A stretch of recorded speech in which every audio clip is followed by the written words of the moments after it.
Aliyekuwa jaji mkuu David Maraga ametoa wito kwa vijana kuhakikisha wanapata vitambulisho vya kitaifa na kujisajili kuwa wapiga kura ili kuwajibikia uongozi wa taifa hili kabla uchaguzi mkuu ujao.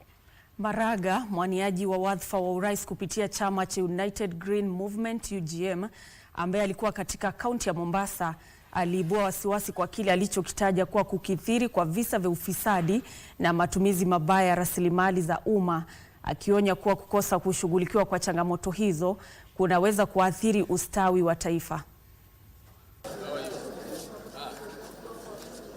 Huku kinyang'anyiro cha uchaguzi mkuu wa mwaka 2027 kikishika kasi, mgombeaji urais wa chama cha United Green Movement David Maraga amewarai vijana kujipatia vitambulisho na kujisajili kuwa wapiga kura. Kama una haja ya kuwa na change, lazima uwe na kura.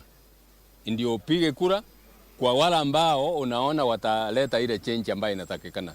Maraga pia ameibua wasiwasi kutokana na kile amekitaja kuwa kukithiri kwa ufisadi na ubadhirifu wa rasilimali za umma. Wizi ambayo inaendelea itaangamiza hii nchi. Itaangamiza hii nchi, upende usipende. Tukiendelea namna hii, Kenya itasimama. Kenya itasimama, na ikisimama kila mtu ataumia. Wakati huo huo, vijana wanaoegemea mrengo wa ODM wanawatuhumu baadhi ya viongozi wa chama hicho kwa kuhujumu chama kwa kupinga mazungumzo yanayoendelea na chama tawala cha UDA. Daktari Oburu Oginga should go ahead and negotiate on his own terms. He will not be cajoled or bullied. He's the party leader and the presidential candidate. He does not negotiate with anyone apart from Dr. William Samoei Ruto. Wakiongozwa na Kasmuel Makaure, vijana hao wameelezea imani kuwa Rais William Ruto atatekeleza ajenda ya masuala 10 iliyosababisha kubuniwa kwa serikali ya jumuishi. Katika kaunti ya Kiambu, spika wa bunge la kaunti hiyo Charles Thiong'o anasema anahofia usalama wa familia yake baada ya watu wasiojulikana kudaiwa kuwatishia.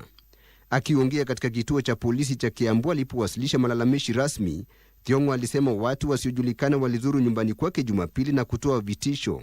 I don't want to speak much, but saying I've talked with the county commander, the DCIO. They have assured us that they are going to carry out thorough, professional and conclusive investigations. Na tukisalia katika kaunti ya Kiambu, wakazi wa Karembu huko Gatundu Kusini wamewakashifu wanasiasa wanaotuhumiwa kwa kukodi wauni kuvuruga mipango ya misaada ya serikali, wakisema vitendo hivyo vinatatiza usaidizi muhimu kwa Wakenya wasiojiweza, hususan wale walioathirika na ukame unaoendelea.